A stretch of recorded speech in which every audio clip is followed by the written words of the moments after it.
ನಮಸ್ಕಾರ ಸ್ನೇಹಿತರೆ, ಸ್ನೇಹ ಲೋಕಕ್ಕೆ ಚಾನಲ್ಗೆ ನಿಮ್ಮೆಲ್ಲರಿಗೂ ಸ್ವಾಗತ. ಸ್ನೇಹಿತರೆ, ಈ ವಿಡಿಯೋದಲ್ಲಿ ವರಮಹಾಲಕ್ಷ್ಮಿ ವ್ರತದ ವಿಧಾನವನ್ನು ತಿಳಿಸ್ಕೊಡ್ತೇನೆ. ಕಳಸವನ್ನು ಯಾವ ರೀತಿ ಸ್ಥಾಪನೆ ಮಾಡಬೇಕು, ಕುಂಕುಮಾರ್ಚನೆಯನ್ನು ಯಾವ ರೀತಿ ಮಾಡಬೇಕು, ನೈವೇದ್ಯ, ಕೆಂಪು ಆರತಿ ಮಾಡುವ ವಿಧಾನ, ಮಾಂಗಲ್ಯ ಮತ್ತು ವ್ರತದ ದಾರವನ್ನು ಯಾವ ರೀತಿ ಸಿದ್ಧಪಡಿಸಿಕೊಳ್ಳಬೇಕು, ಯಾವ ಮಂಗಳಕರ ವಸ್ತುವನ್ನು ಕಳಸಕ್ಕೆ ಹಾಕಬೇಕು, ಯಾವ ದಿನದಂದು ಕಳಸವನ್ನು ಕದಲಿಸಬೇಕು, ಕಳಸದ ವಿಸರ್ಜನೆಯನ್ನು ಹೇಗೆ ಮಾಡಬೇಕು, ವರಮಹಾಲಕ್ಷ್ಮಿ ವ್ರತದ ಎಲ್ಲ ಸಂಪೂರ್ಣ ಮಾಹಿತಿಯನ್ನು ಈ ವಿಡಿಯೋದಲ್ಲಿ ತಿಳಿಸಿದ್ದೇನೆ. ಸ್ನೇಹಿತರೆ, ಹೊಸದಾಗಿ ಯಾರಾದರೂ ಈ ವರಮಹಾಲಕ್ಷ್ಮಿ ವ್ರತವನ್ನು ಮಾಡುವವರು ಈ ವಿಡಿಯೋವನ್ನು ಎಲ್ಲೂ ಕೂಡ ಸ್ಕಿಪ್ ಮಾಡದೆ ಸಂಪೂರ್ಣವಾಗಿ ನೋಡಿ. ಸ್ನೇಹಿತರೆ, ಮೊದಲಿಗೆ ನಾನಿಲ್ಲಿ ತಾಮ್ರದ ಬಿಂದಿಗೆಯನ್ನು ತೆಗೆದುಕೊಂಡಿದ್ದೀನಿ. ತಾಮ್ರದ ಬಿಂದಿಗೆಗೆ ಈ ರೀತಿ ಕೋಲನ್ನು ಕಟ್ಟಿ ಅದರಲ್ಲಿ ಶುದ್ಧವಾದ ನೀರನ್ನು ತುಂಬಿದ್ದೀನಿ. ನಿಮ್ಮ ಮನೆಯಲ್ಲಿ ಕಳಸದ ಬಿಂದಿಗೆ ಅಥವಾ ಚಂಬನ್ನು ಕೂಡ ತೆಗೆದುಕೊಳ್ಬೋದು. ತಾಮ್ರ ಅಥವಾ ಬೆಳ್ಳಿಯದ್ದೇ ಆಗಿರಬೇಕು. ಈಗ ಆ ಬಿಂದಿಗೆಗೆ ಸೀರೆಯನ್ನು ಉಡಿಸ್ಬೇಕು. ನಾನು ಒಂದಿನ ಮುಂಚಿತವಾಗಿಯೇ ಈ ರೀತಿ ಸೀರೆಯನ್ನು ಪಿನ್ ಮಾಡಿ ಮಡಚಿ ಇಟ್ಕೊಂಡಿದ್ದೆ. ಈಗ ತುಂಬ ಈಸಿಯಾಗಿ ಸುಲಭವಾಗಿ ಸೀರೆಯನ್ನು ಉಡಿಸ್ತಾ ಇದ್ದೀನಿ. ಸ್ನೇಹಿತರೆ, ಈಗ ಸೀರೆ ಉಡಿಸಿದ್ದಾಯಿತು. ನೋಡ್ತಾ ಇರ್ಬೋದು ನೀವು ಎಷ್ಟು ನೀಟಾಗಿ ಸೀರೆ ಕುಂತಿದೆ, ಎಷ್ಟು ಚೆನ್ನಾಗಿ ಬಂದಿದೆ ಅಂತ. ಈಗ ಯಾವ ಸ್ಥಳದಲ್ಲಿ ನಾವು ಲಕ್ಷ್ಮೀ ಪೂಜೆಯನ್ನು ಮಾಡ್ತೀವೋ ಆ ಸ್ಥಳದಲ್ಲಿ, ನಾನಿಲ್ಲಿ ದೇವರ ಮನೆಯಲ್ಲಿ ಮಾಡ್ತಿರೋದ್ರಿಂದ ನಾನು ಹೊರಗಡೆ ಕಳಸಕ್ಕೆ ಸೀರೆಯನ್ನು ಉಡಿಸಿ ನಂತರ ಇಲ್ಲಿ ದೇವರ ಮನೆಯಲ್ಲಿ ಸ್ಥಾಪನೆ ಮಾಡಿ ಪೂಜೆ ಮಾಡ್ತೀನಿ. ಈಗ ಲಕ್ಷ್ಮೀ ಫೋಟೋವನ್ನು ಇಟ್ಟು ಲಕ್ಷ್ಮೀ ಫೋಟೋವನ್ನು ಸ್ವಚ್ಛ ಮಾಡಿದ ನಂತರ ಲಕ್ಷ್ಮೀ ಫೋಟೋಕ್ಕೆ ಶ್ರೀಗಂಧವನ್ನು ಹಚ್ಚುತ್ತಾ ಇದ್ದೀನಿ. ನೋಡ್ತಾ ಇರ್ಬೋದು, ಶ್ರೀಗಂಧವನ್ನು ಅರ್ಪಿಸಿದ ನಂತರ ಅರಿಶಿನ ಕುಂಕುಮವನ್ನು ಇಡಬೇಕು. ನಿಮ್ಮ ಮನೆಯಲ್ಲಿ ಲಕ್ಷ್ಮಿ ಫೋಟೋ ಇದ್ದರೆ ಲಕ್ಷ್ಮಿಯ ಫೋಟೋವನ್ನು ಮೊದಲಿಗೆ ಇಟ್ಟು ಅದರ ಮುಂಭಾಗದಲ್ಲಿ ಪೀಠವನ್ನು ಇಟ್ಟು ಪೀಠದ ಮೇಲೆ ಅಕ್ಕಿ ಹರಡಿ ಅದರ ಮೇಲೆ ನೀವು ಕಳಸವನ್ನು ಸ್ಥಾಪನೆ ಮಾಡಬೇಕು. ಲಕ್ಷ್ಮಿ ಫೋಟೋ ಇಲ್ಲ ಎನ್ನುವವರು ಏನೂ ತೊಂದರೆ ಇಲ್ಲ, ನೀವು ಕಳಸವನ್ನು ಸ್ಥಾಪನೆ ಮಾಡಿ ಲಕ್ಷ್ಮೀ ಸ್ವರೂಪವಾದ ಕಳಸವನ್ನೇ ನೀವು ಪೂಜೆಯನ್ನು ಮಾಡ್ಬೋದು. ಸ್ನೇಹಿತರೆ, ವರಮಹಾಲಕ್ಷ್ಮಿ ಹಬ್ಬದ ರಾತ್ರಿಯೇ ನೀವು ನಾಳೆ ಹಬ್ಬ ಅನ್ಬೇಕಾದ್ರೆ ಆ ಹಿಂದಿನ ದಿನದ ರಾತ್ರಿಯೇ ನೀವು ಇಷ್ಟೆಲ್ಲ ಕೆಲಸಗಳನ್ನು ಮಾಡಿಟ್ಕೊಂಡ್ರೆ ನೀವು ಬೆಳಗ್ಗೆ ಬೇಗನೆ ಎದ್ದು ಬ್ರಾಹ್ಮಿ ಮುಹೂರ್ತದಲ್ಲಿ ವರಮಹಾಲಕ್ಷ್ಮಿ ಪೂಜೆಯನ್ನು ನೆರವೇರಿಸ್ಬೋದು. ಫ್ರೆಂಡ್ಸ್, ಈಗ ಲಕ್ಷ್ಮಿಯ ಫೋಟೋಕ್ಕೆ ಶ್ರೀಗಂಧ ಅರಿಶಿನ ಕುಂಕುಮದಿಂದ ಅಲಂಕಾರವನ್ನು ಮಾಡಿದ್ದೇನೆ. ಲಕ್ಷ್ಮಿಯ ಕೆನ್ನೆ ಭಾಗದಲ್ಲೂ ಕೂಡ ಅರಿಶಿನವನ್ನು ಹಚ್ಚಬೇಕು. ಹಾಗೆ ಈಗ ಕಳಸಕ್ಕೆ ನಾನು ಸೀರೆಯನ್ನು ಉಡಿಸಿದ್ನಲ್ಲ, ಈ ಕಳಸವನ್ನು ದೇವರ ಮನೆಯಲ್ಲಿ ಸ್ಥಾಪನೆ ಮಾಡಬೇಕು.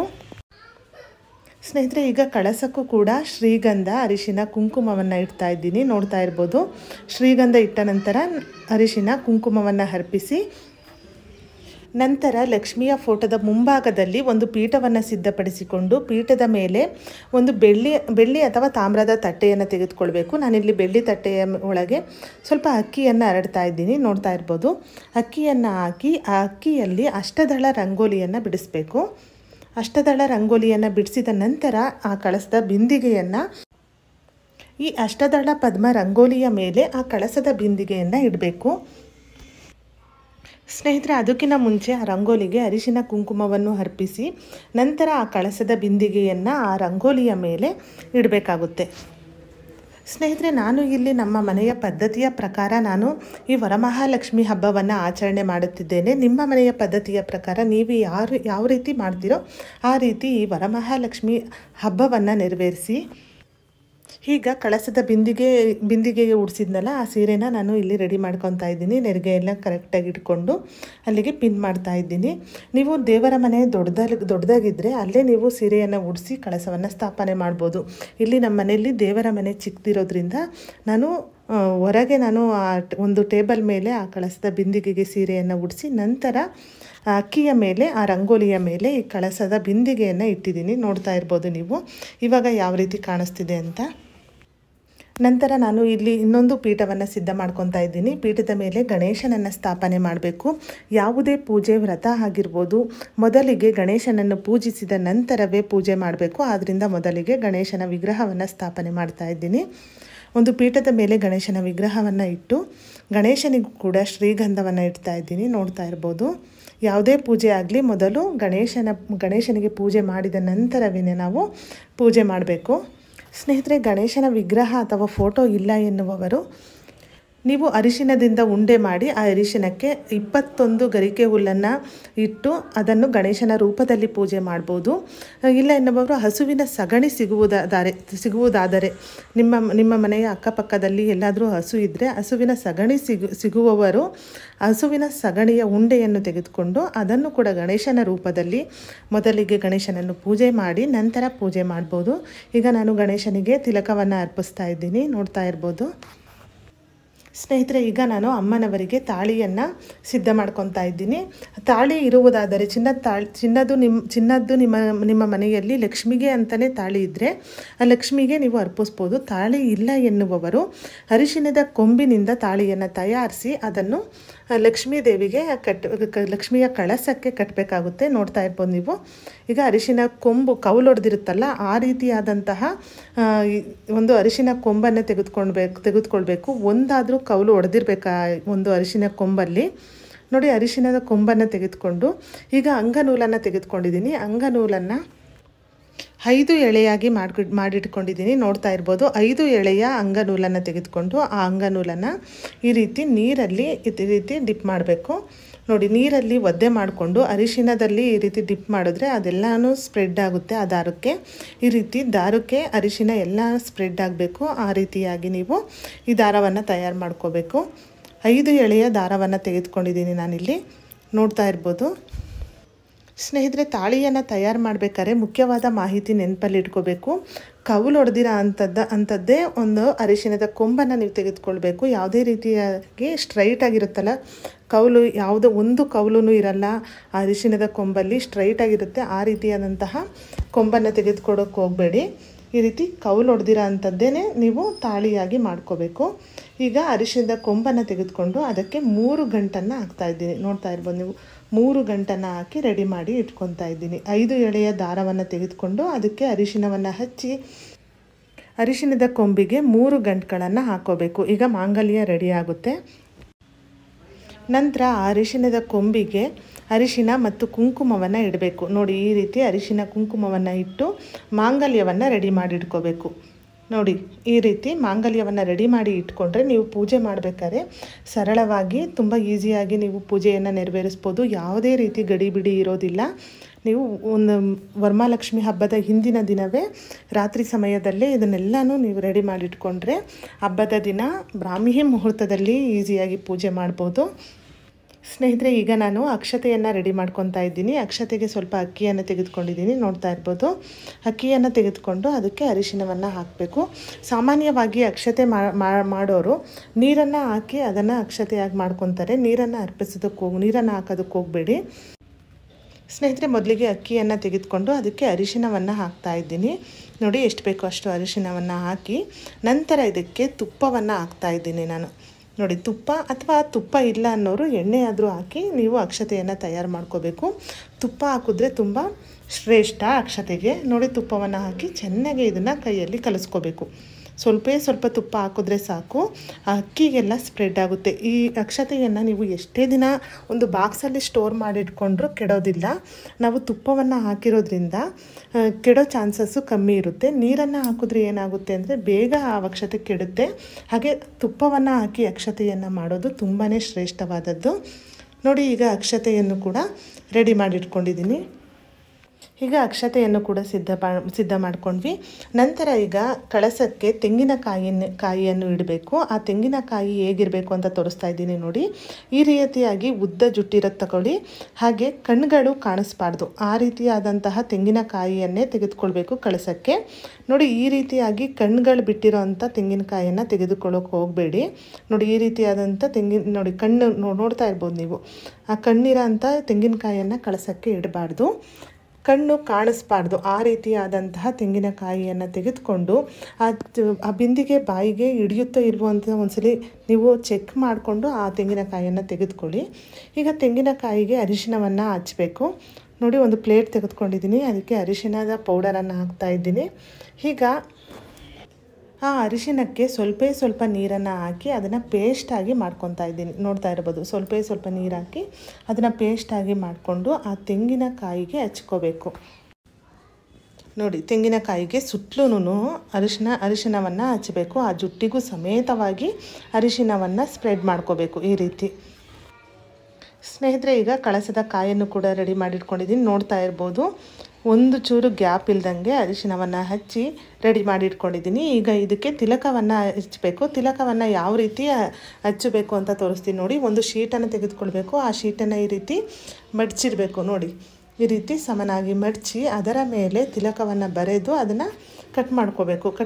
ಈಗ ಕಟ್ ಮಾಡಿಕೊಂಡ್ರೆ ಈಸಿಯಾಗಿ ತುಂಬ ಚೆನ್ನಾಗಿರುತ್ತೆ. ಆ ತಿಲಕವನ್ನು ಈ ರೀತಿ ತಿಲಕವನ್ನು ಇಟ್ಟರೆ ನೋಡಿ, ಈ ರೀತಿ ಪೆನ್ನಲ್ಲಿ ಈ ರೀತಿ ಬರ್ಕೋಬೇಕು.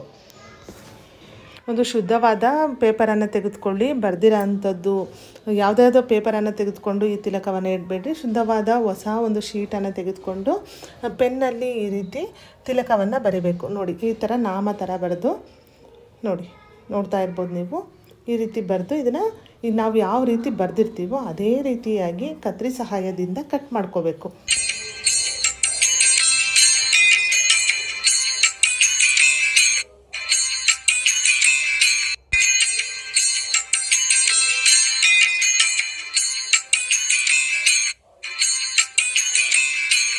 ಫ್ರೆಂಡ್ಸ್, ಈಗ ಕಟ್ ಆಗಿದೆ, ನೋಡ್ತಾ ಇರ್ಬೋದು. ನೋಡಿ, ಈ ರೀತಿ ಶೀಟನ್ನು ಓಪನ್ ಮಾಡಿದ್ರೆ ಈ ರೀತಿಯಾಗಿ ನಮಗೆ ನಾಮ ಬರುತ್ತೆ. ನೋಡಿ, ಈ ರೀತಿಯಾಗಿ ಒಂದು ತಿಲಕ ರೆಡಿ ಆಗುತ್ತೆ. ಆ ಪೇಪರನ್ನು ನಾವು ಆ ತೆಂಗಿನಕಾಯಿಯ ಮೇಲೆ ಇಟ್ಕೊಂಡು ಅದರ ಮೇಲೆ ಕುಂಕುಮವನ್ನು ಹರಡಬೇಕು.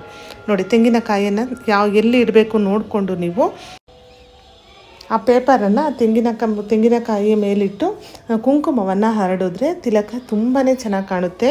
ನೋಡಿ, ಈ ರೀತಿಯಾಗಿ ಮಾಡಿದ್ರೆ ತುಂಬ ಚೆನ್ನಾಗಿ ಬರುತ್ತೆ. ತಿಲಕ ನೋಡೋದಕ್ಕೂ ತುಂಬ ಚೆನ್ನಾಗಿರುತ್ತೆ.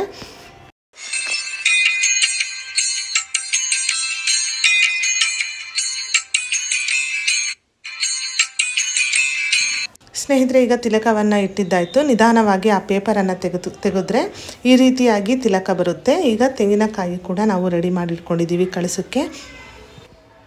ಸ್ನೇಹಿತರೆ, ಈಗ ಕಳಸದ ಬಿಂದಿಗೆಗೆ ನಾನು ಗೆಜ್ಜೆ ವಸ್ತ್ರವನ್ನು ಹಾಕಿದ್ದೀನಿ. ನೋಡ್ತಿರ್ಬೋದು, ಲಕ್ಷ್ಮಿಯ ಫೋಟೋಗೂ ಮತ್ತು ಕಳಸಕ್ಕೂ ಹಾಗೆ ಗಣೇಶನಿಗೂ ಕೂಡ ಗೆಜ್ಜೆ ವಸ್ತ್ರವನ್ನು ಹಾಕಿದ್ದೀನಿ. 2 ಎಳೆ ಅಥವಾ 5 ಎಳೆಯ ಗೆಜ್ಜೆ ವಸ್ತ್ರವನ್ನು ಹಾಕೋಬೋದು. ಗೆಜ್ಜೆ ವಸ್ತ್ರವನ್ನು ಹಾಕಿ ಹಾಗೆ ಒಡವೆಯಿಂದ ಅಲಂಕಾರ ಕೂಡ ಮಾಡಿದ್ದೀನಿ. ಸ್ನೇಹಿತರೆ, ಈಗ ಕಳಸಕ್ಕೆ ಮಂಗಳಕರವಾದ ವಸ್ತುವನ್ನು ಹಾಕಬೇಕು. ಮೊದಲಿಗೆ ನಾನು ಶುದ್ಧವಾದ ನೀರನ್ನು ಇಟ್ಕೊಂಡಿದ್ದೆ. ಆ ನೀರಿಗೆ ಅರಿಶಿನ, ಕುಂಕುಮ ಹಾಗೆ ಸ್ವಲ್ಪ ಅಕ್ಷತೆಯನ್ನು ಹಾಕಿದ್ದೀನಿ. ಹಾಗೆ ಲಕ್ಷ್ಮೀ ನಾಣ್ಯವನ್ನು ಹಾಕ್ತಾಯಿದ್ದೀನಿ. ನೋಡ್ತಾ ಇರ್ಬೋದು ನೀವು. ಲಕ್ಷ್ಮೀ ನಾಣ್ಯವನ್ನು ಆ ಕಳಸದ ಬಿಂದಿಗೆ ಹಾಕ್ತಾಯಿದ್ದೀನಿ. ಲಕ್ಷ್ಮೀ ನಾಣ್ಯ ಇಲ್ಲ ಅನ್ನುವವರು 5 ರೂಪೀಸ್ ಕಾಯನ್ನು ನೀವು ಕಳಸದ ಬಿಂದಿಗೆಗೆ ಹಾಕ್ಬೋದು. 5 ರೂಪೀಸ್ ಕಾಯನ್ನು ಗೋಲ್ಡ್ ಕಲರ್ ಇರುತ್ತಲ್ಲ, ಆ ಗೋಲ್ಡ್ ಕಲರ್ ಕಾಯನನ್ನು ನೀವು ಕಳಸದ ಬಿಂದಿಗೆಗೆ ಅದನ್ನು ಕೂಡ ಹಾಕ್ಬೋದು. ಹಾಗೆ ಒಂದು ಸೇವಂತಿಗೆ ಹೂವನ್ನು ಕೂಡ ಕಳಸದ ಬಿಂದಿಗೆಗೆ ಹಾಕ್ತಾ ಇದ್ದೀನಿ. ಇಷ್ಟು ಮಂಗಳಕರವಾದ ವಸ್ತುಗಳನ್ನು ಕಳಸದ ಬಿಂದಿಗೆ ಹಾಕಬೇಕು. ಸ್ನೇಹಿತರೆ, ಕೆಲವರು ಕಳಸದ ಬಿಂದಿಗೆಗೆ ಡ್ರೈ ಫ್ರೂಟ್ಸ್ ಆಗಿರ್ಬೋದು, ಹಾಗೆ ಕವಡೆ, ಈ ರೀತಿಯಾದಂತಹ ಮಂಗಳಕರ ವಸ್ತುಗಳನ್ನು ಹಾಕ್ತಾರೆ. ಅವರವರ ಮನೆಯ ಪದ್ಧತಿಯ ಪ್ರಕಾರ ಮಂಗಳಕರವಾದ ವಸ್ತುವನ್ನು ಕಳಸಕ್ಕೆ ಹಾಕಿ ಪೂಜೆ ಮಾಡಬೇಕು. ನಾವು ನಮ್ಮ ಮನೆಯಲ್ಲಿ ಯಾವ ರೀತಿ ವರಮಹಾಲಕ್ಷ್ಮಿ ಹಬ್ಬವನ್ನು ನಡೆಸ್ಕೊ ಬಂದಿದ್ದೀವೋ ಅದೇ ರೀತಿಯಾಗಿ ನಾನಿಲ್ಲಿ ತೋರಿಸ್ತಾ ಇದ್ದೀನಿ. ಸ್ನೇಹಿತರೆ, ಈಗ ನಾನು 5 ಮಾವಿನ ಎಲೆಯನ್ನು ಚೆನ್ನಾಗಿ ಶುದ್ಧ ಮಾಡಿ ತೆಗೆದುಕೊಂಡಿದ್ದೀನಿ. ಆ 5 ಮಾವಿನ ಎಲೆಯನ್ನು ಕಳಸದ ಬಾಯಿಗೆ ಇಡಬೇಕು. ನೋಡಿ, ಬಾಯಿಗೆ ಸುತ್ತಲೂ ಇಟ್ಟು ಅದರ ಮೇಲ್ಭಾಗದಲ್ಲಿ ತೆಂಗಿನಕಾಯಿಯನ್ನು ಇಡಬೇಕು. ಈ ರೀತಿ ನೀವು ಕಳಸವನ್ನು ಯಾವ ರೀತಿ ಸ್ಥಾಪನೆ ಮಾಡೋದು ಗೊತ್ತಿರುತ್ತೆ ಅಲ್ವಾ, ಅದೇ ರೀತಿಯಾಗಿ 5 ಮಾವಿನ ಎಲೆಯನ್ನು ಸುತ್ತಲೂ ಇಟ್ಟು ಆ ಕಳಸದ ಬಿಂದಿಗೆಗೆ ತೆಂಗಿನಕಾಯನ್ನು ಈ ರೀತಿಯಾಗಿ ಇಡಬೇಕು. ಮಾವಿನ ಎಲೆ ತುಂಬ ಶ್ರೇಷ್ಠವಾದದ್ದು. ಮಾವಿನ ಎಲೆಯನ್ನು ಇಡ್ರಿ. ಮಾವಿನ ಎಲೆ ಸಿಗಲ್ಲ ಎನ್ನುವವರು ವಿಳೆದೆಲೆ ಕೂಡ ಕಳಸಕ್ಕೆ ನೀವು ಇಡ್ಬೋದು. 5 ವಿಳೆದೆಲೆ ಅಥವಾ 5 ಮಾವಿನ ಎಲೆಯನ್ನು ತೆಗೆದುಕೊಂಡು ಈ ರೀತಿಯಾಗಿ ಕಳಸವನ್ನು ಸ್ಥಾಪನೆ ಮಾಡ್ಬೋದು. ಈಗ ಕಳಸವನ್ನು ಸ್ಥಾಪನೆ ಮಾಡಿದ್ದಾಯಿತು. ನೋಡಿ, ಇಷ್ಟು ಮಾಡಿದ್ದಾಯಿತು. ಈಗ ಕಳಸದ ತೆಂಗಿನಕಾಯಿಗೆ ಮುಖವಾಡವನ್ನು ಇಡಬೇಕು. ಮುಖವಾಡ ಇಲ್ಲ ಎನ್ನುವವರು ತೆಂಗಿನಕಾಯಿಯನ್ನು ಇಟ್ಟೇ ನೀವು ಪೂಜೆ ಮಾಡ್ಬೋದು, ತೊಂದರೆ ಇಲ್ಲ. ಮುಖವಾಡ ಇರುವವರು ಆ ಮುಖವಾಡವನ್ನು ಸ್ವಚ್ಛ ಮಾಡಿ ನಂತರ ನೀವು ತೆಂಗಿನಕಾಯಿಗೆ ಇಟ್ಕೋಬೇಕು. ಈಗ ಯಾವ ರೀತಿ ಸ್ವಚ್ಛ ಮಾಡೋದು ಅಂತ ತೋರಿಸ್ತಾ ಇದ್ದೀನಿ ನೋಡಿ. ಸ್ವಲ್ಪ ಶುದ್ಧವಾದ ನೀರನ್ನು ತೆಗೆದುಕೊಂಡಿದ್ದೀನಿ.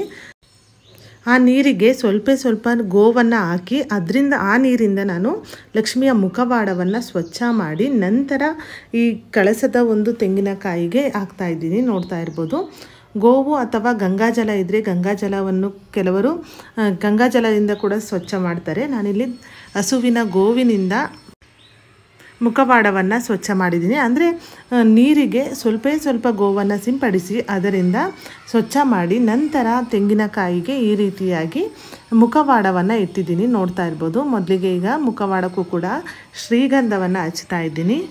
ನೋಡಿ, ಶ್ರೀಗಂಧವನ್ನು ಅರ್ಪಿಸಿದ ನಂತರ ಮುಖವಾಡಕ್ಕೂ ಕೂಡ ಅರಿಶಿನ ಕುಂಕುಮದಿಂದ ಅಲಂಕಾರ ಮಾಡಬೇಕು. ಸ್ನೇಹಿತರೆ, ನಂತರ ನಾನಿಲ್ಲಿ ಗರಿಕೆ ಹುಲ್ಲನ್ನು ತೆಗೆದುಕೊಂಡಿದ್ದೀನಿ. ನೋಡ್ತಾ ಇರ್ಬೋದು. ಗರಿಕೆ ಹುಲ್ಲನ್ನು 21 ಗರಿಕೆ ಹುಲ್ಲು ಏಳಿಸಿ ನಾನು ತೆಗೆದಿಟ್ಕೊಂಡಿದ್ದೀನಿ. ಆ ಗರಿಕೆ ಹುಲ್ಲನ್ನು ಸ್ವಚ್ಛ ಮಾಡಿ ನೀರಿನಿಂದ ಅದನ್ನು ಗಣೇಶನಿಗೆ ಅರ್ಪಿಸ್ತಾ ಇದ್ದೀನಿ. ನೋಡಿ, ಒಂದು ದಾರದಿಂದ ಕಟ್ಟಿ ಅದನ್ನು ಗಣೇಶನ ಮುಂಭಾಗದಲ್ಲಿ ಇಟ್ಟು ಪೂಜೆ ಮಾಡಬೇಕು. ಗರಿಕೆ ಹುಲ್ಲನ್ನು ಇಡಲೇಬೇಕು ನೀವು ಗಣೇಶನಿಗೆ. ಹಾಗೆ ನೀವು ಯಾವ ಸಿಹಿ ತಿಂಡಿಯನ್ನು ಮಾಡಿರ್ತೀರೋ ನೈವೇದ್ಯಕ್ಕೆ, ಆ ಸಿಹಿ ತಿಂಡಿಗಳು, ಹಾಗೆ 5 ಥರದ ಹಣ್ಣುಗಳು, ವಿಳೆದೆಲೆ, ಅಡಿಕೆ, ಬಳೆ, ಬ್ಲೌಸ್ ಪೀಸು, ಅರಿಶಿನ, ಕುಂಕುಮ, ಹೂವು, ಅಕ್ಷತೆ ಎಲ್ಲವನ್ನು ಒಂದು ತಟ್ಟೆಯಲ್ಲಿ ಇಟ್ಕೊಂಡು ಎಲ್ಲನೂ ಕೂಡ ಸಿದ್ಧ ಮಾಡ್ಕೊಂಡಿದ್ದೀನಿ. ಹಾಗೆ ದೃಷ್ಟಿಯನ್ನು ತೆಗೆಯೋಕ್ಕೆ ಕೆಂಪು ನೀರನ್ನು ಕೂಡ ಸಿದ್ಧ ಮಾಡಿಕೊಂಡು ದೀಪಗಳನ್ನು ಇಟ್ಟು ಅದನ್ನು ಕೂಡ ನಾನು ಸಿದ್ಧ ಮಾಡ್ಕೊಂಡಿದ್ದೀನಿ. ಈಗ ನಾನಿಲ್ಲಿ ವ್ರತದ ದಾರವನ್ನು ಸಿದ್ಧ ಮಾಡ್ಕೊತಾ ಇದ್ದೀನಿ. ಮತ್ತು ನಾನು ಅಂಗನೂಲನ್ನು ತೆಗೆದುಕೊಂಡು 9 ಎಳೆಯ ಅಂಗನೂಲನ್ನು ತೆಗೆದುಕೊಂಡಿದ್ದೀನಿ. ನೋಡಿ, ಅಂಗನೂಲಲ್ಲಿ 9 ಎಳೆಯನ್ನಾಗಿ ಮಾಡಿಕೊಂಡು ಅದಕ್ಕೆ ಅದೇ ರೀತಿ ನೀವು ಮಾಂಗಲ್ಯಕ್ಕೆ ಯಾವ ರೀತಿ ಅರಿಶಿನವನ್ನು ಸ್ಪ್ರೆಡ್ ಮಾಡಿಕೊಂಡು ಅದೇ ರೀತಿಯಾಗಿ ಈ ರೀತಿ ನೀರಲ್ಲಿ ನೆನೆಸಿ ಅರಿಶಿನದಲ್ಲಿ ಡಿಪ್ ಮಾಡಿದ್ರೆ ಈ ರೀತಿ ದಾರ ತಯಾರಾಗುತ್ತೆ. ಈ ದಾರವನ್ನು 9 ಎಳೆಯ ದಾರವನ್ನು ತೆಗೆದುಕೊಂಡು ಅದಕ್ಕೆ ಅರಿಶಿನವನ್ನು ಹಚ್ಚಿ 16 ಗಂಟುಗಳನ್ನು ಹಾಕ್ಕೋಬೇಕು. ನೋಡ್ತಾ ಇರ್ಬೋದು ನೀವಿಲ್ಲಿ 16 ಗಂಟುಗಳನ್ನು ಹಾಕ್ಕೊತಾ ಇದ್ದೀನಿ. ವ್ರತದ ದಾರವನ್ನು ಸಿದ್ಧ ಮಾಡ್ಕೊತಾ ಇದ್ದೀನಿ. ಸ್ವಲ್ಪ ಜಾಸ್ತಿನೇ ದಾರ, ಕೈಗೆ ಎಷ್ಟು ಬೇಕೋ ಅಷ್ಟು ನೋಡಿಕೊಂಡು ನೀವು ದಾರವನ್ನು ತೆಗೆದುಕೊಂಡು ಅದಕ್ಕೆ 16 ಗಂಟುಗಳನ್ನು ಹಾಕ್ಕೋಬೇಕು. ಈ ರೀತಿ ಗಂಟನ್ನು ಏಳಿಸ್ಕೊತ 16 ಗಂಟುಗಳಾಗಿ ಹಾಕ್ಕೋಬೇಕು. ನೋಡಿ ಇಲ್ಲಿ ನಾನು ಹಾಕ್ತಾ ಇದ್ದೀನಿ. ಈಗ 16 ಗಂಟುಗಳನ್ನು ಹಾಕಿದ್ದೀನಿ. ಒಟ್ಟು 16 ಗಂಟುಗಳನ್ನು ಹಾಕೋಬೇಕು. ನಾನಿಲ್ಲಿ 15 ಗಂಟುಗಳನ್ನು ಮೊದಲಿಗೆ ಹಾಕಿದ್ದೀನಿ. 15 ಗಂಟು ಹಾಕಿದ ನಂತರ ಒಂದು ಸೇವಂತಿಗೆ ಹೂವನ್ನು ಇಟ್ಟು ಅದಕ್ಕೂ ಕೂಡ 1 ಗಂಟನ್ನು ಹಾಕ್ತಾಯಿದ್ದೀನಿ. ನೋಡ್ತಾ ಇರ್ಬೋದು. ಸೇವಂತಿಗೆ ಹೂವಕ್ಕೆ 1 ಗಂಟನ್ನು ಹಾಕ್ತಾಯಿದ್ದೀನಿ. ಒಟ್ಟು 16 ಗಂಟು. ಮೊದಲು 15 ಗಂಟನ್ನು ಹಾಕಿದ್ದೆ. ಸೇವಂತಿಗೆ ಹೂವನ್ನು ಇಟ್ಟು ಅದಕ್ಕೂ ಕೂಡ ಈ ರೀತಿ ಗಂಟನ್ನು ಹಾಕ್ತಾಯಿದ್ದೀನಿ. ಒಟ್ಟು 16 ಗಂಟುಗಳನ್ನು ಈ ವ್ರತದ ದಾರಕ್ಕೆ ಹಾಕಿದ್ದೀನಿ. ಸ್ನೇಹಿತರೆ, ಈಗ ವ್ರತದ ದಾರವನ್ನು ಕೂಡ ಸಿದ್ಧ ಮಾಡಿಟ್ಕೊಂಡಿದ್ದೀನಿ. ನೋಡ್ತಾ ಇರ್ಬೋದು. ಇದನ್ನು ಲಕ್ಷ್ಮಿಯ ಮುಂಭಾಗದಲ್ಲಿ ಇಟ್ಟು ಪೂಜೆ ಮಾಡಿದ ನಂತರ ಆ ದಾರವನ್ನು ಗಂಡನಿಂದ ಅಥವಾ ಮುತ್ತೈದೆಯರಿಂದ ನಿಮ್ಮ ಕೈಗೆ ಕಟ್ಟಿಸಿಕೊಂಡು ಬಲಗೈಗೆ ಕಟ್ಟಿಸಿಕೊಂಡಿದ ನಂತರ ಮಹಾಮಂಗಳಾರತಿಯನ್ನು ನೆರವೇರಿಸಿ ಈಗ ಎಲ್ಲವನ್ನೂ ನಾನು ಸಿದ್ಧ ಮಾಡಿಟ್ಕೊಂಡಿದ್ದೀನಿ. ನೋಡ್ತಾ ಇರ್ಬೋದು. ಲಕ್ಷ್ಮಿಯ ಮುಖವಾಡವನ್ನು ಇಟ್ಟು ಹೂಗಳಿಂದ ಅಲಂಕಾರ ಮಾಡಿದ್ದೀನಿ. ಅದರಲ್ಲೂ ಮಲ್ಲಿಗೆ ಹೂವು, ಕನಕಾಂಬರ, ತುಂಬಾ ಕೆಂಪು ಹೂವು ಅಂದರೆ ಲಕ್ಷ್ಮೀ ತಾಯಿಗೆ ತುಂಬಾ ಇಷ್ಟ. ಹಾಗೆ ಕಮಲದ ಹೂವು ಕೂಡ ತುಂಬ ಪ್ರಿಯವಾದದ್ದು. ಕಮಲದ ಹೂಗಳಿಂದ ಅಲಂಕಾರ ಮಾಡಿದ್ದೀನಿ. ಮಲ್ಲಿಗೆ ಹೂವನ್ನು ಅರ್ಪಿಸಿದ್ದೀನಿ. ಹಾಗೆ ಕನಕಾಂಬರವನ್ನು ಕೂಡ ಅರ್ಪಿಸಿದ್ದೀನಿ. ನೋಡಿ, ಈ ರೀತಿ ಹೂಗಳಿಂದ ಅಲಂಕಾರ ಮಾಡಿ ನಿಮ್ಮ ಮನೆಯಲ್ಲಿ ಒಡವೆಗಳಿದ್ದರೆ ಒಡವೆಗಳಿಂದ ಕೂಡ ಲಕ್ಷ್ಮೀ ದೇವಿಯನ್ನು ಈ ರೀತಿ ಅಲಂಕಾರ ಮಾಡಿ, ಹಾಗೆ ನಿಮ್ಮ ಕೈಲಾದ ಮಟ್ಟಿಗೆ ಎಷ್ಟು ಹಣ ಇರುತ್ತದೆಯೋ ಅದನ್ನು ಒಂದು ಬಟ್ಟಲಿನಲ್ಲಿ ಇಟ್ಟು ಅದನ್ನು ಕೂಡ ಲಕ್ಷ್ಮಿಯ ಮುಂಭಾಗದಲ್ಲಿ ಇಟ್ಟು ಪೂಜೆ ಮಾಡಬೇಕು. ನಂತರ ದೀಪವನ್ನು ಹಚ್ಚಬೇಕು. ಈ ರೀತಿ ಊದುಬತ್ತಿ ಸಹಾಯದಿಂದ ದೀಪವನ್ನು ಹಚ್ಚಿ, ಯಾವುದೇ ಕಾರಣಕ್ಕೂ ಬೆಂಕಿ ಕಡ್ಡಿಯಿಂದ ದೀಪವನ್ನು ಹಚ್ಚಬಾರ್ದು. ದೀಪವನ್ನು ಹಚ್ಚಿದ ನಂತರ ತುಪ್ಪದ ದೀಪವನ್ನು ಕೂಡ ಹಚ್ಕೊತಾ ಇದ್ದೀನಿ. ಎಲ್ಲ ದೀಪವನ್ನು ಬೆಳಗ್ತಾ ಇದ್ದೀನಿ. ಎಲ್ಲ ದೀಪವನ್ನು ಬೆಳಗಿದ ನಂತರ ಶ್ರದ್ಧಾ ಭಕ್ತಿಯಿಂದ ಲಕ್ಷ್ಮೀ ದೇವಿಯನ್ನು ನೆನೆಯುತ್ತಾ ಪೂಜೆ ಮಾಡಿ, ಸ್ನೇಹಿತರೆ, ಈಗ ಎಲ್ಲ ದೀಪವನ್ನು ಬೆಳಗಿದ ನಂತರ ಊದುಬತ್ತಿಯನ್ನು ಹಚ್ಚಿ ಊದುಬತ್ತಿಗೆ ತೆಂಗಿನಕಾಯಿಯನ್ನು ಊದುಬತ್ತಿಗೆ ಹಿಡಿದು ನಂತರ ತೆಂಗಿನಕಾಯಿಯನ್ನು ಹೊಡಿತಾ ಇದ್ದೀನಿ. ನೋಡ್ತಾ ಇರ್ಬೋದು. ಒಂದು ತೆಂಗಿನಕಾಯಿಯನ್ನು ಹೊಡೆದು ಪೂಜೆ ಮಾಡ್ತಾ ಇದ್ದೀನಿ. ನೀವು ವರಮಹಾಲಕ್ಷ್ಮಿ ಹಬ್ಬದ ಬೆಳಗ್ಗೆ ಪೂಜೆ ಮಾಡಿದವರು ಬೆಳಗ್ಗೆ ಒಂದು ತೆಂಗಿನಕಾಯಿ ಹಾಗೆ ಸಂಜೆ ಒಂದು ತೆಂಗಿನಕಾಯಿಯನ್ನು ಹೊಡೆದು, ಹಾಗೆ ವರಮಹಾಲಕ್ಷ್ಮಿಯ ಬೆಳಿಗ್ಗೆ ಹಬ್ಬದ ನಾಳೆ ಮತ್ತೊಂದು ತೆಂಗಿನಕಾಯಿಯನ್ನು ಒಡೆದು 3 ಪೂಜೆಯನ್ನು ಮಾಡಿದ ನಂತರ ಕಳಸವನ್ನು ವಿಸರ್ಜನೆ ಮಾಡಬೇಕು. ನಮ್ಮ ಮನೆಯಲ್ಲಿ ಯಾವ ರೀತಿ ಮಾಡ್ತೀವೋ ಆ ರೀತಿ ನಾನು ಹೇಳ್ತಾ ಇದ್ದೀನಿ. ಕೆಲವರು 3 ದಿನದ ನಂತರ ಕಳಸದ ವಿಸರ್ಜನೆ ಮಾಡ್ತಾರೆ, ಕೆಲವರು 5 ದಿನದಲ್ಲಿ ಕಳಸದ ವಿಸರ್ಜನೆ ಮಾಡ್ತಾರೆ. ಅವರವರ ಮನೆಯ ಪದ್ಧತಿಯ ಪ್ರಕಾರ ಕಳಸ ವಿಸರ್ಜನೆಯನ್ನು ಮಾಡ್ಬೋದು. ಈಗ ತೆಂಗಿನಕಾಯಿಯನ್ನು ಒಡೆದ ನಂತರ ಪೂಜೆ ಮಾಡಬೇಕು. ಹಾಗೆ ಕುಂಕುಮಾರ್ಚನೆಯನ್ನು ಕೂಡ ಮಾಡ್ಬೋದು. ಈಗ ಊದುಬತ್ತಿಯಿಂದ ಮೊದಲಿಗೆ ಗಣೇಶನನ್ನು ಪೂಜೆ ಮಾಡಿ, ಹಾಗೆ ವಿಷ್ಣುವಿನ ಫೋಟೋ ಅಥವಾ ಶ್ರೀಕೃಷ್ಣನ ಫೋಟೋ, ವಿಷ್ಣುವಿನ ಅವತಾರವಾದ ಯಾವುದೇ ಫೋಟೋ ಇಲ್ಲೋ ಅದನ್ನು ಕೂಡ ಸ್ಥಾಪನೆ ಮಾಡಿ ಈ ದಿನ ಪೂಜೆ ಮಾಡ್ಬೋದು. ಮೊದಲು ವಿಷ್ಣುವಿಗೆ ಪೂಜೆ ಮಾಡಿದ ಗಣೇಶನಿಗೆ ಪೂಜೆ ಮಾಡಿದ ನಂತರ ವಿಷ್ಣುವನ್ನು ನೆನೆದು ನಂತರ ಲಕ್ಷ್ಮೀ ದೇವಿಯನ್ನು ಪ್ರಾರ್ಥನೆ ಮಾಡಿಕೊಳ್ಳಿ. ಲಕ್ಷ್ಮೀ ದೇವಿಗೆ ಪೂಜೆ ಮಾಡಿ. ಸ್ನೇಹಿತರೆ, ಈಗ ವ್ರತದ ದಾರವನ್ನು ಸಿದ್ಧ ಮಾಡ್ಕೊಂಡಿದ್ದಲ್ಲ, ಅದು ವ್ರತದ ದಾರಕ್ಕೆ ಅರಿಶಿನ ಕುಂಕುಮವನ್ನು ಇಟ್ಟು ಲಕ್ಷ್ಮಿಯ ಮುಂಭಾಗವಿಟ್ಟು ಪೂಜೆ ಮಾಡಿದ ನಂತರ ಗಂಡನಿಂದ ಅಥವಾ ಮುತ್ತೈದರಿಂದ ಈ ದಾರವನ್ನು ಕಟ್ಟಿಸ್ಕೋಬೇಕು. ನೋಡ್ತಾ ಇರ್ಬೋದು, ಅರಿಶಿನ ಕುಂಕುಮವನ್ನು ಇಡ್ತಾ ಇದ್ದೀನಿ.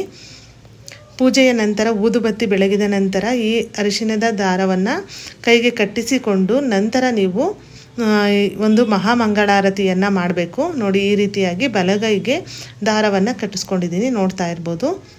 ಈಗ ಮಹಾಮಂಗಳಾರತಿಯನ್ನು ನೆರವೇರಿಸಬೇಕಾಗುತ್ತೆ. ಅದಕ್ಕಿಂತ ಮುಂಚೆ ನೀವು ಕುಂಕುಮಾರ್ಚನೆ ಮಾಡುವುದಾದರೆ ಈ ರೀತಿ ಒಂದು ವಿಳೆದೆಲೆಯನ್ನು ತೆಗೆದುಕೊಳ್ಳಿ. ಒಂದು ಪ್ಲೇಟನ್ನು ತೆಗೆದುಕೊಂಡು ಆ ಪ್ಲೇಟಿನ ಮೇಲೆ ಒಂದು ವಿಳೆದೆಲೆಯನ್ನು ಇಟ್ಟು, ವಿಳೆದೆಲೆಯ ಮೇಲೆ 1 ರೂಪಾಯಿ ಕಾಯನನ್ನು ಇಟ್ಟು ಸ್ವಲ್ಪ ಕುಂಕುಮವನ್ನು ತೆಗೆದುಕೊಂಡು ಒಂದೊಂದು ಲಕ್ಷ್ಮಿಯ ಅಷ್ಟೋತ್ತರಕ್ಕೂ ಒಂದೊಂದು ಹೆಸರಿಗೂ ಒಂದೊಂದು ಸಲ ನೀವು ಕುಂಕುಮವನ್ನು ಆ ವಿಳೆದೆಲೆ ಮೇಲೆ ಬಿಡಬೇಕಾಗುತ್ತೆ.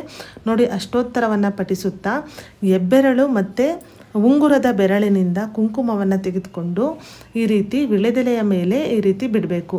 ಈ ರೀತಿ ಮಾಡಿದ್ರೆ ಕುಂಕುಮಾರ್ಚನೆಯನ್ನು ಮಾಡುವುದರಿಂದ ತುಂಬಾ ಒಳ್ಳೆಯದಾಗುತ್ತೆ. ಈ ಪೂಜೆಯನ್ನು ಗಂಡ ಹೆಂಡತಿ ಇಬ್ಬರು ಕೂಡ ಈ ಕುಂಕುಮಾರ್ಚನೆಯನ್ನು ಮಾಡ್ಬೋದು, ತುಂಬ ಒಳ್ಳೆಯದು.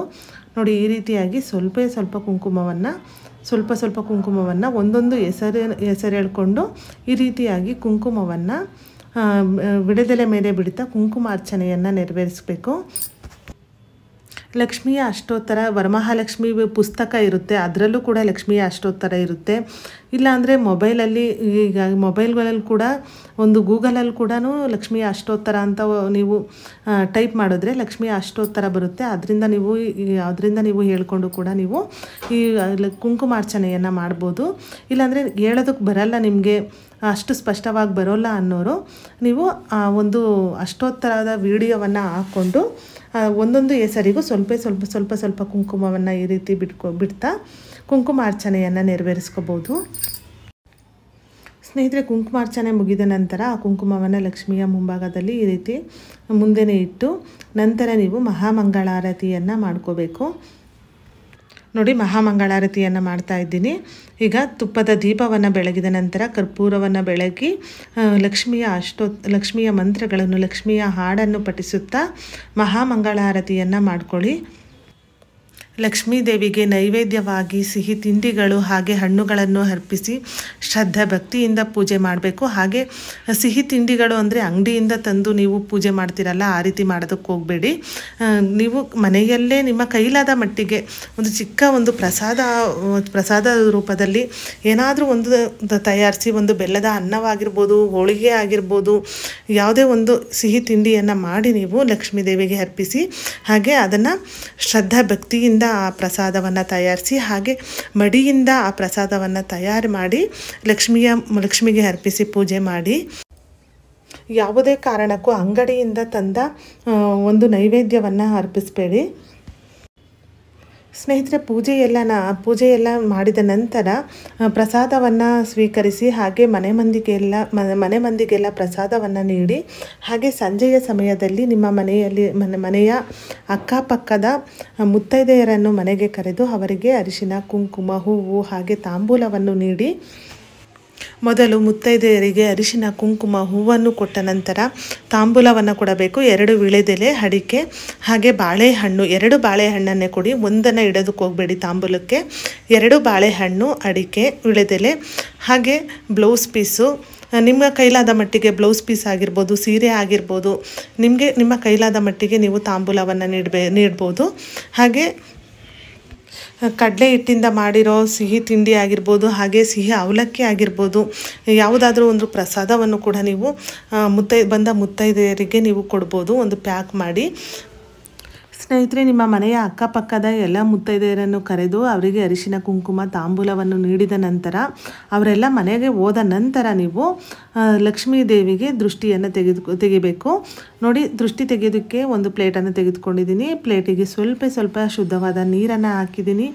ಆ ನೀರಿಗೆ ಕುಂಕುಮವನ್ನು ಹಾಕಬೇಕು. ನೋಡಿ, ಸ್ವಲ್ಪ ಕುಂಕುಮವನ್ನು ಹಾಕಿ ಹಾಗೆ ಅರಿಶಿನವನ್ನು ಕೂಡ ಹಾಕಿ ಅದನ್ನು ಈ ರೀತಿ ಕೈಯಲ್ಲಿ ಮಿಕ್ಸ್ ಮಾಡ್ಕೋಬೇಕು. ಯಾವುದೇ ಕಾರಣಕ್ಕೂ ಸುಣ್ಣವನ್ನು ಬೆರೆಸೋದಕ್ಕೆ ಹೋಗಬೇಡಿ. ನೀವು ದೃಷ್ಟಿಯನ್ನು ತೆಗೆಯೋದಕ್ಕೆ ಸುಣ್ಣವನ್ನು ಸಾಮಾನ್ಯವಾಗಿ ಹಾಕ್ತೀವಿ ಮನುಷ್ಯರಿಗೆ ದೃಷ್ಟಿಯನ್ನು ತೆಗೆಯೋದಕ್ಕೆ. ಆದರೆ ದೇವರಿಗೆ ನೀವು ದೃಷ್ಟಿಯನ್ನು ತೆಗಿಬೇಕಾದ್ರೆ ಯಾವುದೇ ಕಾರಣಕ್ಕೂ ಸುಣ್ಣವನ್ನು ಬಳಸಬಾರ್ದು. ಸ್ವಲ್ಪ ನೀರಿಗೆ ಅರಿಶಿನ ಕುಂಕುಮವನ್ನು ಹಾಕಿ ಅದನ್ನು ಈ ರೀತಿಯಾಗಿ ಮಾಡಿಕೊಂಡು ಅದರ ಮೇಲೆ 2 ಪುಟ್ಟ ದೀಪವನ್ನು ಇಟ್ಟು ಅದರಿಂದ ಲಕ್ಷ್ಮಿಯ ಕಳಸಕ್ಕೆ ಆ ದೀಪವನ್ನು ಬೆಳಗಿ ದೃಷ್ಟಿಯನ್ನು ತೆಗಿಬೇಕು. ಸ್ನೇಹಿತರೆ, ಈಗ ನೋಡಿ ದೃಷ್ಟಿಯನ್ನು ತೆಗಿತಾ ಇದ್ದೀನಿ. 3 ಬಾರಿ ಈ ರೀತಿ ಮೇಲಿಂದ ಕೆಳಗೆ ದೀಪವನ್ನು ಈ ರೀತಿ ದೀಪವನ್ನು ಬೆಳಗಿ ದೃಷ್ಟಿಯನ್ನು ತೆಗಿಬೇಕು. ದೃಷ್ಟಿಯನ್ನು ತೆಗೆದ ನಂತರ ಆ ದೀಪವನ್ನು ಅಲ್ಲೇ ಇಡಿ. ನೋಡಿ, ಅಲ್ಲೇ ಇನ್ನೊಂದು ಪ್ಲೇಟಿಗೆ ಇಟ್ಟು ಆ ನೀರನ್ನು ನಾನು ಒಂದು ಗಿಡದ ಬುಡಕ್ಕೆ ಹಾಕ್ತಾಯಿದ್ದೀನಿ. ನಮ್ಮ ಮನೆಯ ಮುಂದೆ ತೆಂಗಿನ ಮರ ಇದೆ. ಆ ತೆಂಗಿನ ಮರದ ಬುಡಕ್ಕೆ ಹಾಕ್ತಾಯಿದ್ದೀನಿ. ಯಾವುದೇ ಕಾರಣಕ್ಕೂ ರಸ್ತೆಯಲ್ಲಿ ಈ ನೀರನ್ನು ಹಾಕೋದಕ್ಕೆ ಹೋಗಬೇಡಿ. ಯಾವುದಾದ್ರೂ ಗಿಡದ ಬುಡ ಭಾಗಕ್ಕೆ ಹಾಕಿ. ಹಾಗೆ ಈಗ ನಾನು ಕಳಸ ವಿಸರ್ಜನೆ ಮಾಡ್ತಾ ಇದ್ದೀನಿ. ವರಮಹಾಲಕ್ಷ್ಮಿ ಮರುದಿನ ಕಳಸವನ್ನು ಕದಲಿಸ್ಬೇಕು. ನೋಡಿ, ಈಗ ಮರುದಿನ ನಾನು ಕಳಸವನ್ನು ವಿಸರ್ಜನೆ ಮಾಡ್ತಾ ಇರೋದು. ವರಮಹಾಲಕ್ಷ್ಮಿ ಹಬ್ಬದ ದಿನ ಬ್ರಾಹ್ಮಿ ಮುಹೂರ್ತದಲ್ಲಿ ಒಂದು ಪೂಜೆ ಮಾಡಿ, ಹಾಗೆ ಸಂಜೆಯ ಸಮಯದಲ್ಲಿ ಇನ್ನೊಂದು ಪೂಜೆ, 2ನೇ ಪೂಜೆ ಮಾಡಿ, ನಂತರ ಮರುದಿನ ವರಮಹಾಲಕ್ಷ್ಮಿ ಹಬ್ಬದ ಬೆಳಿಗ್ಗೆ ಮರುದಿನ ಮತ್ತೊಮ್ಮೆ ತಲೆಗೆ ಸ್ನಾನವನ್ನು ಮಾಡಿ 3ನೇ ಪೂಜೆ ಮಾಡಿ ನಂತರ ಕಳಸವನ್ನು ಕದಲಿಸಬೇಕು. ನೋಡಿ, ಕಳಸವನ್ನು ಕದಲಿಸೋದು ಎಂದರೆ 3 ಬಾರಿ ಕಳಸದ ಬಿಂದಿಗೆಯನ್ನು ಇಟ್ಕೊಂಡು ಈ ರೀತಿ ನಾನು ಅವಾಗಲೇ ತೋರಿಸಿದ್ನಲ್ಲ ಆ ರೀತಿ 3 ಬಾರಿ ಬಲಭಾಗಕ್ಕೆ ಕಳಸವನ್ನು ಈ ರೀತಿ ಜರುಗಿಸ್ಬೇಕು. ಜರುಗಿಸಿದ ನಂತರ ಕಳಸ ಕದಲಿಸಿದ ಹಾಗೆ. ಸ್ನೇಹಿತರೆ, 3ನೇ ಪೂಜೆ ಮಾಡಿದ ನಂತರ ಕಳಸವನ್ನು ಕದಲಿಸಿ ದೀಪ ತಣ್ಣಗಾದ ನಂತರ ಕಳಸವನ್ನು ವಿಸರ್ಜನೆ ಮಾಡ್ತಾ ಇದ್ದೀನಿ. ನೋಡಿ, ನೈವೇದ್ಯಕ್ಕೆ ರವೆ ಉಂಡೆ ಮತ್ತು ಚಕ್ಲಿ ಇಟ್ಟಿದ್ದೆ. ಅದನ್ನು ನೀವೇ ಪ್ರಸಾದ ರೂಪದಲ್ಲಿ ಸ್ವೀಕಾರ ಮಾಡಬೇಕು. ಹಾಗೆ ಹಣ್ಣುಗಳು ಅಷ್ಟೇ ಪ್ರಸಾದ ರೀತಿಯಾಗಿ ತಿನ್ಕೋಬೇಕು. ಹಾಗೆ ವಿಳೆದೆಲೆ, ಅಡಿಕೆ, ತಾಂಬೂಲವಾಗಿ ಸೇವಿಸ್ಕೋಬೋದು. ಹಾಗೆ ಲಕ್ಷ್ಮೀ ತಾಯಿಗೆ ಇಟ್ಟಿರುವಂಥ ಬಳೆಯನ್ನು ನೀವೇ ಹಾಕ್ಕೊಡಿ. ಅದರಿಂದ ತುಂಬ ಒಳ್ಳೆಯದು. ನೀವೇ ಕೈಗೆ ಹಾಕ್ಕೊಡಿ. ನೀವೇ ಯೂಸ್ ಮಾಡಬೇಕು. ಬೇರೆಯವ್ರಿಗೆ ಯಾರಿಗೂ ಕೊಡೋದಕ್ಕೆ ಹೋಗಬೇಡಿ.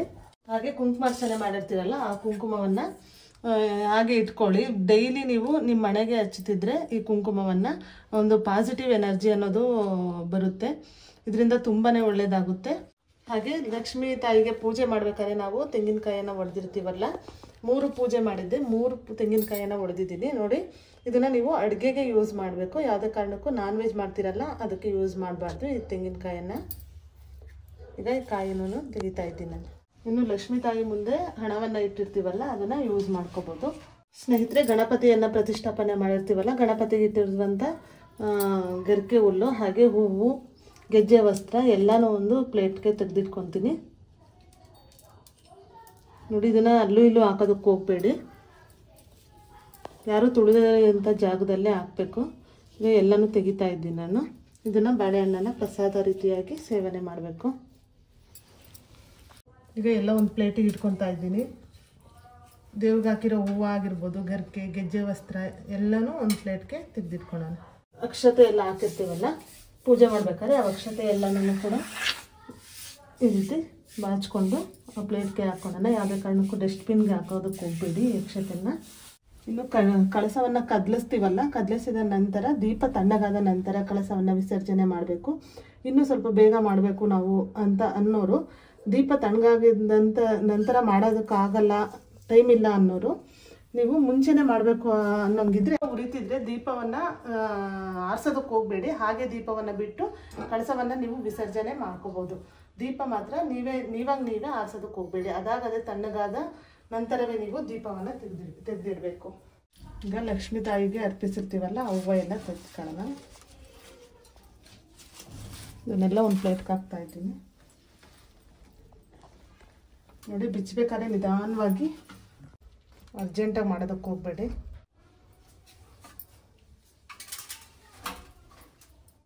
ಈಗ ಒಡವೆ ಹಾಕಿರ್ತೀವಲ್ಲ ಲಕ್ಷ್ಮೀ ದೇವಿಗೆ, ಅದನ್ನು ಕೂಡ ತೆಗೀರಿ. ಈ ಒಡವೆನ ನೀವು ಹಾಕೋದಕ್ಕೆ ಮುಂಚೆ ಇದನ್ನು ತೊಳೆದು ಸ್ವಚ್ಛ ಮಾಡಿ, ಆಮೇಲೆ ನೀವು ಈ ಕಳಸವನ್ನು ವಿಸರ್ಜನೆ ಮಾಡಿದಾಗ ನೀವು ಒಡವೆಯನ್ನು ತೆಗಿತೀರಲ್ಲ, ಆವಾಗ ನೀವು ತೊಳೆಯೋದಕ್ಕೆ ಹೋಗಬೇಡಿ. ಹಾಗೆ ಇದು ಹೇಗಿರುತ್ತೋ ಹಾಗೆಯೇ ನೀವು ಹಣ ಇಡ್ತೀರಲ್ಲ ಆ ಜಾಗದಲ್ಲಿ, ನೀವು ಒಡವೆ ಯಾವ ಜಾಗದಲ್ಲಿ ಇರ್ತೀರೋ ಅಲ್ಲಿ ಇಟ್ಕೊಳ್ಳಿ. ಇದನ್ನು ಯಾವುದೇ ಕಾರಣಕ್ಕೂ ತೊಳೆಯೋದಕ್ಕೆ ಹೋಗಬಾರ್ದು. ಈಗ ಮುಖವಾಡನ ತೆಗಿಯೋಣ. ಮುಖವಾಡನ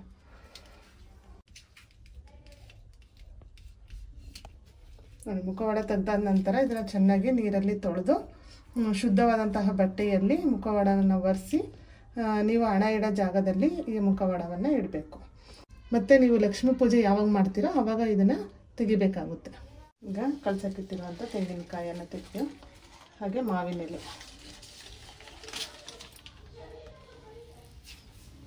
ತೆಂಗಿನಕಾಯನ್ನು, ಈಗ ಕಳಸಕ್ಕಿಟ್ಟಿರೋ ತೆಂಗಿನಕಾಯನ್ನು ಏನು ಮಾಡಬೇಕು ಅಂತ ಅದನ್ನು ಕೂಡ ಹೇಳ್ತೀನಿ ನಾನು. ಈಗ ಮೊದಲಿಗೆ ಎಲ್ಲನೂ ಕೂಡ ಕಳಸವನ್ನು ವಿಸರ್ಜನೆ ಮಾಡೋಣ. ನಂತರ ಈ ಸಾಮಗ್ರಿಗಳನ್ನು ಏನೇನು ಮಾಡಬೇಕು ಅಂತ ಕೊನೆಯಲ್ಲಿ ಹೇಳ್ತೀನಿ. ವಿಡಿಯೋನ ಎಲ್ಲೂ ಕೂಡ ಸ್ಕಿಪ್ ಮಾಡಿದೆ, ಸಂಪೂರ್ಣವಾಗಿ ನೋಡಿ. ಲಕ್ಷ್ಮೀ ತಾಯಿಗೆ ಹಾಕಿರುವಂತಹ ಮಾಂಗಲ್ಯವನ್ನು ತಗೊಳ್ಳೋಣ. ಮಾಂಗಲ್ಯ,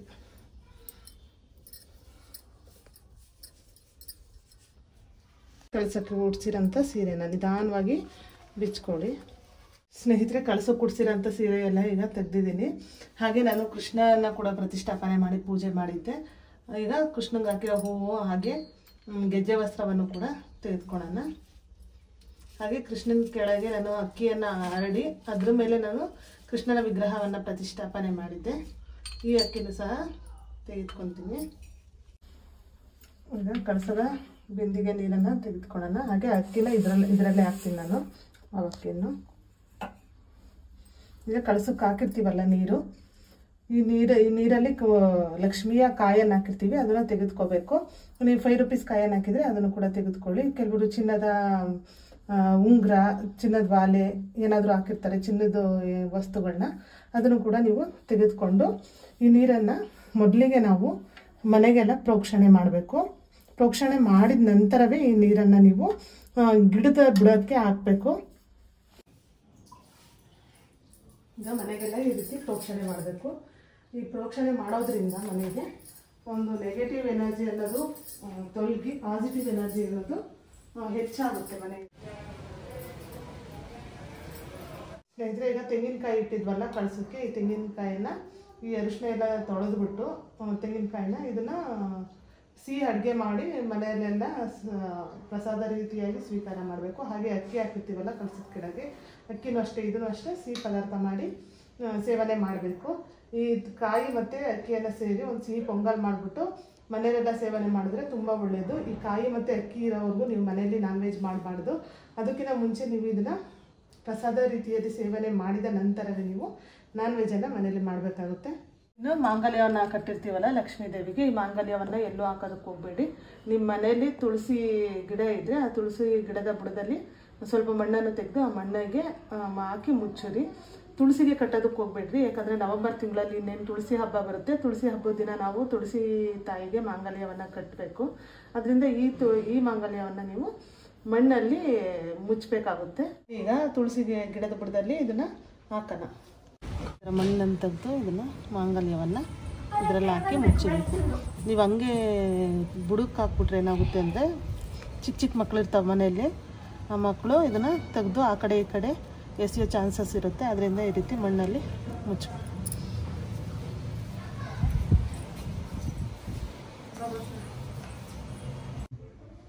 ಇನ್ನು ಲಕ್ಷ್ಮೀ ದೇವಿಗೆ ಹಾರವನ್ನು ಹಾಕಿರ್ತೀವಲ್ಲ, ಈ ಹಾರವನ್ನು ನಿಮ್ಮ ಮನೆಯ ಮುಂಬಾಗಿಲಿಗೆ ಹಾಕಬೇಕು.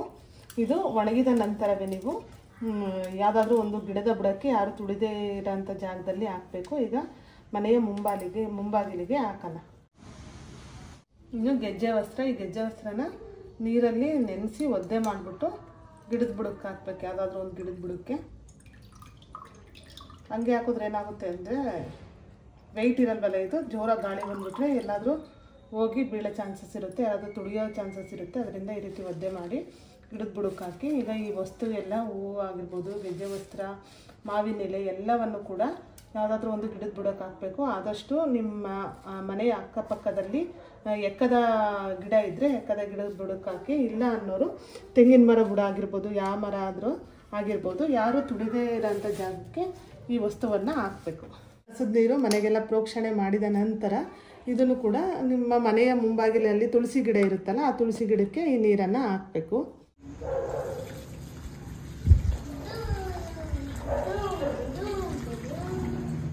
ಈಗ ನೀರನ್ನು ತುಳಸಿ ಗಿಡಕ್ಕೆ ಹಾಕಿದ್ದೀನಿ. ಇದರಲ್ಲಿ ನಾನು ಲಕ್ಷ್ಮೀ ಕಾಯನ್ನು ಹಾಕಿದ್ದೆ. ಲಕ್ಷ್ಮೀ ಕಾಯನ್ನು ತೆಗೆದುಕೊಳ್ಳೋಣ. ನೀವು 5 ರೂಪೀಸ್ ಕಾಯನ್ನು ಹಾಕಿದರೆ 5 ರೂಪೀಸ್ ಕಾಯನ್ನು ತೆಗೆದುಕೊಳ್ಳಿ. ಹಾಗೆ ಯಾರಾದರೂ ಬಂಗಾರದ್ದು ವಸ್ತುಗಳನ್ನ ಹಾಕಿದರೆ ಅದನ್ನು ಕೂಡ ತೆಗೆದು ನೀರನ್ನು ನೀವು ತುಳಸಿ ಗಿಡಕ್ಕೆ ಹಾಕಬೇಕು. ತುಳಸಿ ಗಿಡಕ್ಕೆ ಹಾಕಿದ್ದೆ, ಇನ್ನೂ ಸ್ವಲ್ಪ ನೀರಿದೆ. ತುಳಸಿ ಗಿಡಕ್ಕೆ ಅಷ್ಟು ಹಾಕೋದಕ್ಕಾಗಲ್ವಲ್ಲ, ಜಾಸ್ತಿ ನೀರಿರುತ್ತೆ. ಇದನ್ನು ನಾನು ಮಿಕ್ಕಿರೋ ನೀರನ್ನ ನಮ್ಮ ಮನೆ ಮುಂದೆ ತೆಂಗಿನ ಮರ ಇದೆ, ಆ ತೆಂಗಿನ ಮರದ ಬುಡಕ್ಕೆ ಹಾಕ್ತೀನಿ. ಇನ್ನೇ ಬಾಳೆಕಂದು ಕಟ್ಟಿರ್ತೀವಲ್ಲ ಆ ಕಡೆ ಈ ಕಡೆ, ಇದನ್ನು ಅಷ್ಟೇ ಯಾವ್ದಾದ್ರು ಗಿಡದ ಬುಡಕ್ಕೆ ಹಾಕಿ, ಗೊಬ್ಬರ ಆಗುತ್ತೆ. ಎಲ್ಲಿ ಎಸೆಯೋದಕ್ಕೆ ಹೋಗ್ಬೇಡಿ. ಕುಡಿಸಿರ್ತೀವಲ್ಲ, ಕಳಸ ಕುಡಿಸಿರೋಂಥ ಸೀರೆಯನ್ನು ನೀವೇ ಯೂಸ್ ಮಾಡಬೇಕು. ಬೇರೆಯವ್ರಿಗೆ ಯಾರಿಗೂ ಕೊಡೋದಕ್ಕೆ ಹೋಗಬೇಡ್ರಿ. ಹೊಸದೈತೆ ಅಂತ ಹೇಳ್ಬಿಟ್ಟು ಬೇರೆ ಫಂಕ್ಷನ್ ಹೇಳಿದಿರುತ್ತೆ ಅಂತ ಹೇಳಿ ಅವ್ರಿಗೆ ಕೊಡೋದಕ್ಕೆ ಹೋಗಬೇಡಿ. ನೀವೇ ಉಡಬೇಕು. ಇಲ್ಲ ಮನೆ ಸೊಸೆ ಮಗಳು ಅಥವಾ ಅತ್ತೆನೇ ಮನೆ ಮಗಳು, ಈ ರೀತಿ ಮನೆಗೆ ಸಂಬಂಧಪಟ್ಟ ಹೆಣ್ಣು ಮಕ್ಕಳನ್ನೇ ಈ ಒಂದು ಸೀರೆಯನ್ನು ಉಡಬೇಕು. ಈ ಸೀರೆ ಉಟ್ಟ ಮೊದಲ ದಿನ ಯಾವುದಾದ್ರೂ ದೇವಸ್ಥಾನಕ್ಕೆ ಹೋಗಿ ಬನ್ನಿ ಈ ಸೀರೆ ಉಟ್ಕೊಂಡು, ಇದರಿಂದ ತುಂಬ ಒಳ್ಳೆಯದು. ಹಾಗೆ ಕೈಗೆ ಕಟ್ಕೊಂಡಿರ್ತೀವಲ್ಲ ಕಂಕಣದ ದಾರ, ಈ ದಾರವನ್ನು ನೀವು 3 ದಿನ 5 ದಿನ ಹೀಗೆ 7 ದಿನ ರೀತಿ ತೆಗಿಬೇಕು. 3 ದಿನ ಅನ್ನೋರು ಶುಕ್ರವಾರ ಕಟ್ಟಿದರೆ ಇದನ್ನು ಭಾನುವಾರ ತೆಗಿಬೇಕಾಗುತ್ತೆ. ಈಗ ನಾನು ನಾಳೆ ಈ ದಾರವನ್ನು ತೆಗೆದು ಇದನ್ನು ಸಹ ಯಾರು ತುಳಿದೇ ಇರೋಂಥ ಜಾಗಕ್ಕೆ ಹಾಕ್ತೀನಿ. ಸ್ನೇಹಿತರೆ, ಈ ವಿಡಿಯೋದಲ್ಲಿ ನಾನು ನನಗೆ ತಿಳಿದಷ್ಟು ಮಾಹಿತಿಯನ್ನು ನಿಮ್ಮ ಜೊತೆ ನಾನು ಶೇರ್ ಮಾಡ್ಕೊಂಡಿದ್ದೀನಿ. ನಮ್ಮ ಮನೆಯಲ್ಲಿ ಯಾವ ರೀತಿ ಈ ವ್ರತವನ್ನು ಮಾಡ್ತೀವೋ ಅದೇ ರೀತಿಯಾಗಿ ಈ ಒಂದು ವರಮಹಾಲಕ್ಷ್ಮಿ ವ್ರತವನ್ನು ನಿಮ್ಮ ಜೊತೆ ನಾನು ಶೇರ್ ಮಾಡ್ಕೊಂಡಿದ್ದೀನಿ. ಇದರಲ್ಲಿ ಏನಾದರೂ ತಿಳಿದೋ ತಿಳಿಯದೆಯೋ ತಪ್ಪಾಗಿದ್ದರೆ ದಯವಿಟ್ಟು ಕ್ಷಮಿಸಿ. ಸ್ನೇಹಿತರೆ, ಈ ವಿಡಿಯೋ ಎಲ್ಲರಿಗೂ ಕೂಡ ಉಪಯೋಗ ಆಗಿದೆ ಎಂದು ಭಾವಿಸಿದ್ದೇನೆ. ಈ ವಿಡಿಯೋ ಸ್ವಲ್ಪನಾದರೂ ನಿಮಗೆ ಉಪಯೋಗ ಆಗಿದ್ದರೆ ದಯವಿಟ್ಟು ಈ ವಿಡಿಯೋಗೊಂದು ಲೈಕ್ ಕೊಡಿ. ಹಾಗೆ ನಿಮ್ಮ ಅನಿಸಿಕೆ ಅಭಿಪ್ರಾಯನ ಕಮೆಂಟಲ್ಲಿ ತಿಳಿಸಿ. ಹಾಗೆ ನಿಮಗೇನಾದರೂ ಡೌಟ್ ಇತ್ತು, ನಿಮಗೇನಾದರೂ ಪ್ರಶ್ನೆ ಇತ್ತು ಅಂದರೆ ದಯವಿಟ್ಟು ಕಮೆಂಟಲ್ಲಿ ತಿಳಿಸಿ. ಹಾಗೆ ನಿಮ್ಮ ಮನೆಯಲ್ಲಿ ಯಾವ ರೀತಿಯಾಗಿ ಲಕ್ಷ್ಮೀ ಪೂಜೆಯನ್ನು ಮಾಡ್ತೀರಾ ಅದನ್ನು ಕೂಡ ಕಮೆಂಟ್ ಮಾಡಿ ತಿಳಿಸಿ. ಹಾಗೆ ಯಾರೆಲ್ಲ ಈ ಒಂದು ವರಮಹಾಲಕ್ಷ್ಮಿ ವ್ರತವನ್ನು ಮಾಡಲು ಬಯಸ್ತಾರೋ ಅವ್ರಿಗೆಲ್ಲ ಈ ವಿಡಿಯೋವನ್ನು ತಪ್ಪದೆ ಶೇರ್ ಮಾಡಿ. ಕೊನೆ ತನಕ ವಿಡಿಯೋ ನೋಡಿದ ಎಲ್ಲರಿಗೂ ಧನ್ಯವಾದಗಳು. ಸರ್ವೇ ಜನ ಸುಖಿನೋ ಭವಂತು.